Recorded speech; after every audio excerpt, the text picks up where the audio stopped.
Hey y'all, Ramdino here, coming at you from somewhere on the Appalachian Trail on the border of North Carolina and Tennessee. To find out where I'm at, stick around.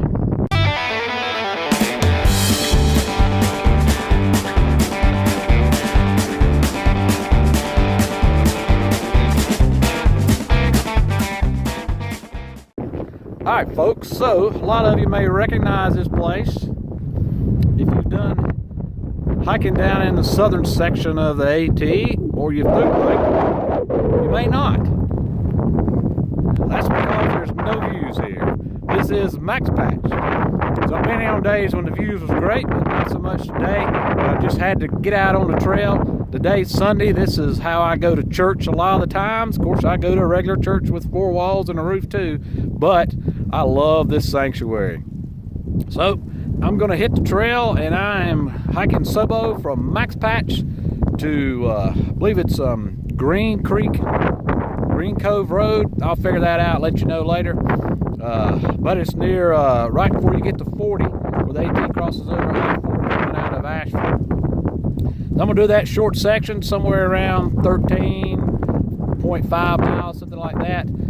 I have broken my rule and going Sobo because I want to go ahead and just do it in a day, which is very doable, particularly Sobo. And there was a huge climb coming out, and I just felt like going Sobo the easy way today. But if you've ever been on the Appalachian Trail, you know there's no easy way about it.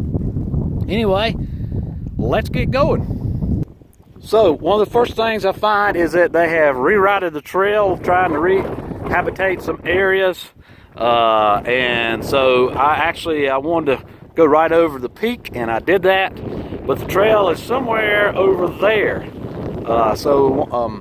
It doesn't follow the ridge like it normally, or like it used to. So I've got to go find the reroute, and I'm gonna try to intersect it down there. As a matter of fact, I may just go back to where it was, where I saw the last white blaze, so I can say that I have indeed hiked all of the trail from Springer to north of Hot Springs, which is kind of my goal today, to fill in a blank spot I had there. And this, once I fill that in today, it will get me all the way from Springer to north of Hot Springs, and then I've done a few sections north of there, but that's the longest continuous section that I've done section hiking, not at one time. All right, I'm heading back up there and finding that white blaze. All right, so I found that white blaze, and I'm back on the trail proper. Obviously, you'll notice there's absolutely no views up here today.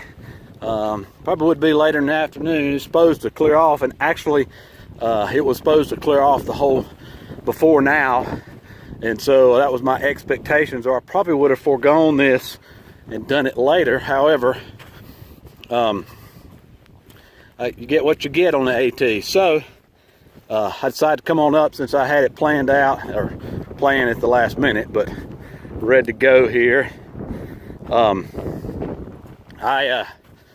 tend to be more of a fair weather hiker, although I always come prepared, and oftentimes encounter rain. No big deal, particularly if you're prepared. But Max Patch is one of those places where you really want to go.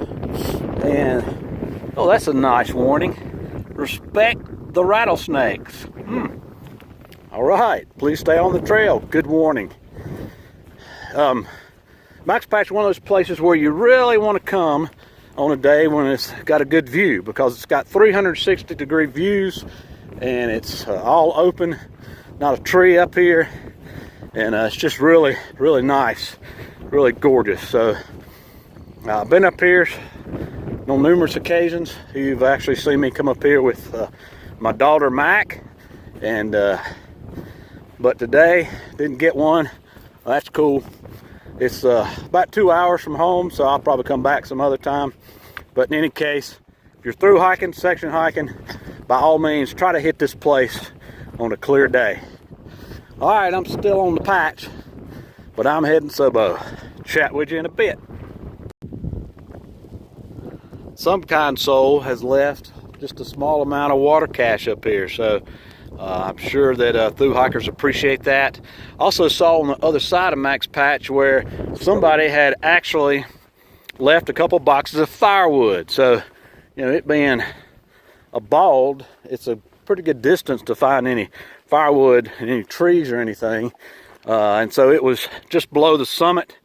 They actually say you're not supposed to have fires up here, but there are a couple fire pits, and people do enjoy a fire up here from time to time. All right, so as usual, I'm about 30 minutes into my trail, into my walk, hike, and here's a report. So it's been easy going so far. The trees are starting to turn up here, and you can see that the rain's knocked a lot of the leaves off, but it's like a magic carpet. It's all colored in Technicolor. The trees, they're starting to kind of turn a little red, a little yellow. Pretty walking through here. Thought I might find some other Sobo hikers. That was another reason I was interested in going to Sobo. That's my story and I'm sticking to it. But anyway,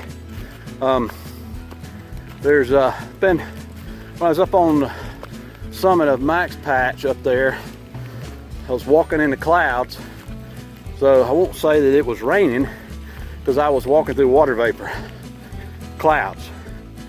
Now that I'm down lower below the biggest part of the clouds, it's raining down here. I don't know if it's just falling off the trees or what, but in any case, there's a little precip coming down.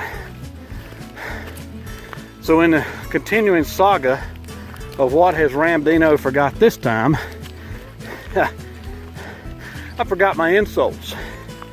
So I went to a set of, instead of the stock insoles that came with the shoes, I went to oboes, and I'm gonna do a review on those later. But, and since I can't get out on the trail enough to do a good review on them for any distance, I put them in my work shoes and my knocking around shoes, whatever shoes I got on, I'm wearing them then, because my plantar fascia always gets sore, particularly on the trail. So I wear those things all the time. I didn't want to get more than one pair because I'm trying them out. And I chose those. Well, we'll get into the reason later. But we'll get into it on my video why I chose those. But in any case, what's occurred is I forgot them. So I left them at home, and I realized that once I'd gotten past Asheville. Well, apparently in the mountains, Walmarts are few and far between, and certainly not going to find a pair of oboes anywhere.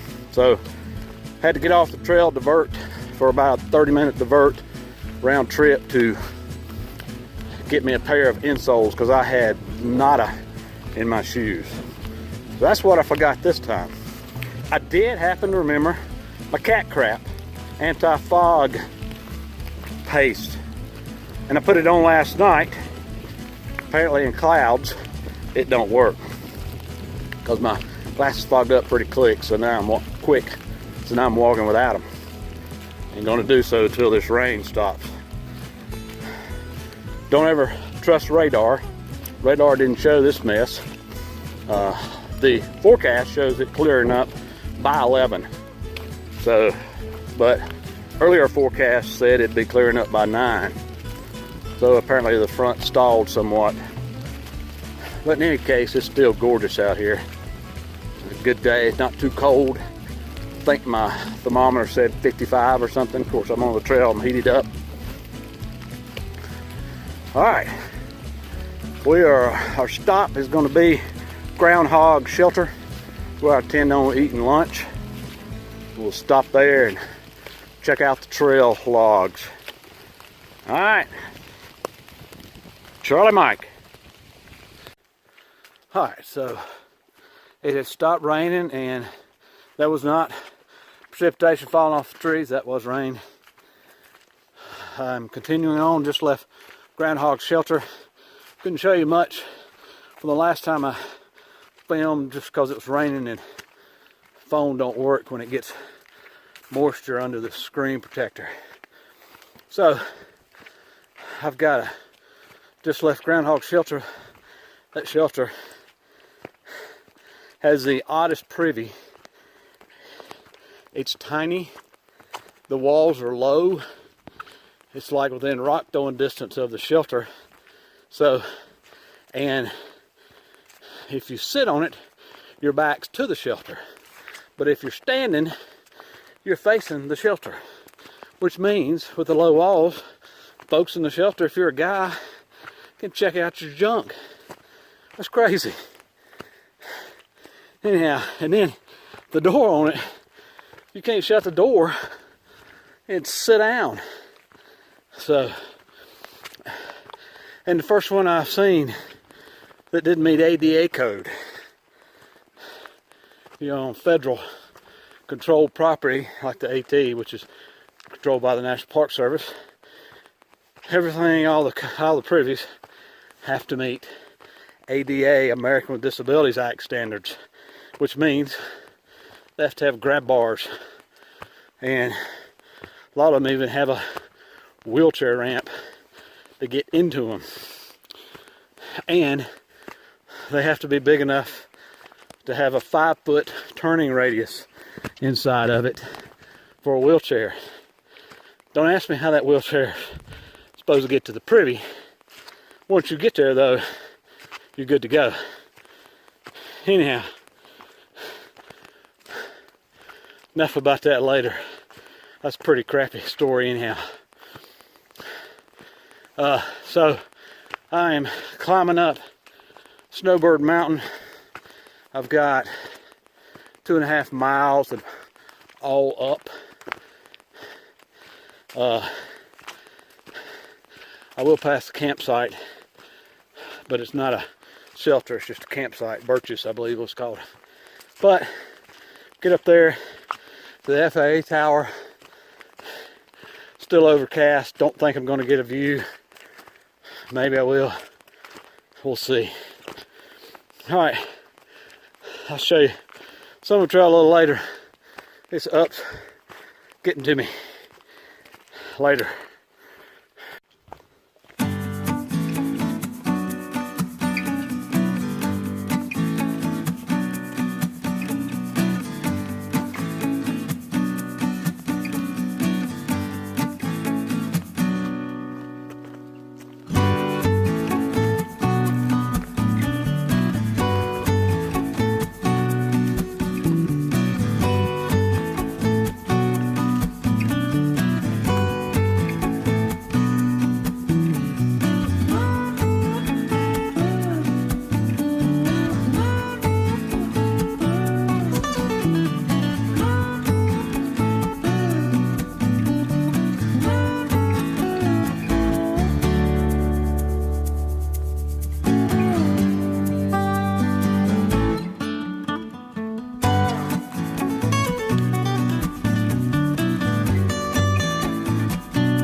Well, I am on top of, I guess this is Snowbird Mountain.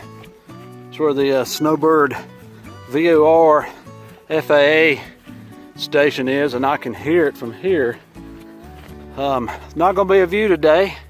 I am in the clouds. My mama used to tell me that her mama used to tell her that when you went to the mountains you could wash your hands in the clouds. Well, I believe it, because I'm walking through water vapor. It ain't raining, but I'm getting wet. And this is what it looks like on the peak, or the coming up to it, where the Faa Tower is. So we'll take a look at that when we get up here a little closer, because everybody else's video has it. So I'll have to have it in mind. Alright, so this is the Faa Tower. It's called a VOR. Can't remember what the V stands for, but the OR stands for omnidirectional, and basically this is just a giant radar, radio antenna that shoots out a signal at a specific frequency in 360 degrees. And so people in aircraft, particularly smaller aircraft, of course most people got GPS now, and larger aircraft utilize GPS for navigational, but basically you could tune, you have 2 radios. Most aircraft are small stuff, small aircraft, well I mean single engine Cessnas and such, have 2 radios that are capable of both communication and navigational. And so the radio each radio can have 2 bands. And so you tune the navigational side of the radio to this tower, and then it gives you a bearing to that tower, and you have a instrument in your aircraft that basically you follow the needle and it'll fly you right to this. So this is one of the devices that makes up the highways in the skies, if you will. If you have 2 of them, you can tune to 2 different, if you have 2 radios, you can tune to 2 different VORs, because they're scattered all over the place, literally throughout the country. And you can tune to 2 of them and kind of fly those in between them, and that's kind of how you navigate if you don't have a GPS. Of course, GPS is gotten so cheap now and it's so easy to fly that's what most people utilize now is a GPS. Even if it's a handheld unit, they still utilize that. But these are still there in case the GPSs don't work. For whatever reason, the satellites go down, certain areas go down, you got your VORs. Alright, that is it for this, and you cannot trespass because you will be prosecuted under federal law. Alright, carrying on. See, we had 2.5 up here, so out of 8, so we got about 5.5, I think. Is that right? 5.5? Yep. 5.5 to go. It's all downhill. Get to the truck. Maybe it's actually 4.5 to go, because I don't think we had quite 8. Alright, we will continue the mission. And if you want to know, there is a road up here that they can service this by.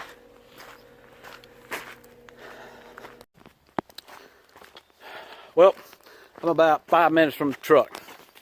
It's been a great day. Of course, it rained a little bit. Beginning of half the trip, I guess. I wasn't counting on that. But still been a great day. Wasn't any views. Max Patch you saw was socked in, and the Faa Tower, which is the only other view on this section, was socked in. So, no views. But there's not many on this one anyway. This is just a sweet time in the woods.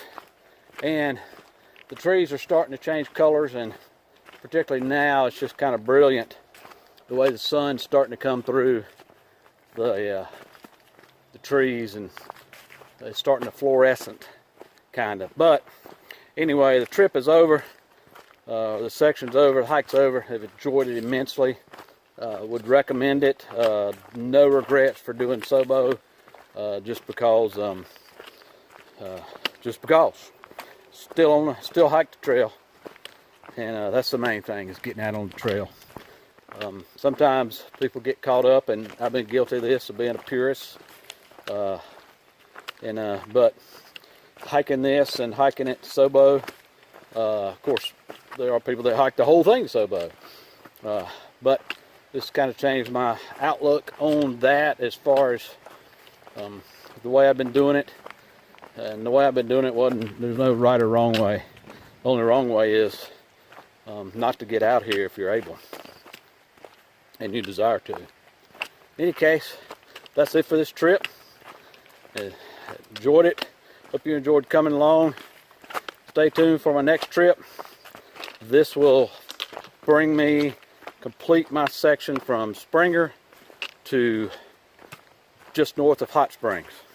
So then I've got to go hit that section and get to Hughes Gap, and that will complete me all of North Carolina and all the way into past 19E into Tennessee. That's it, guys. Appreciate you coming along. As always, appreciate you, and we'll see you out here.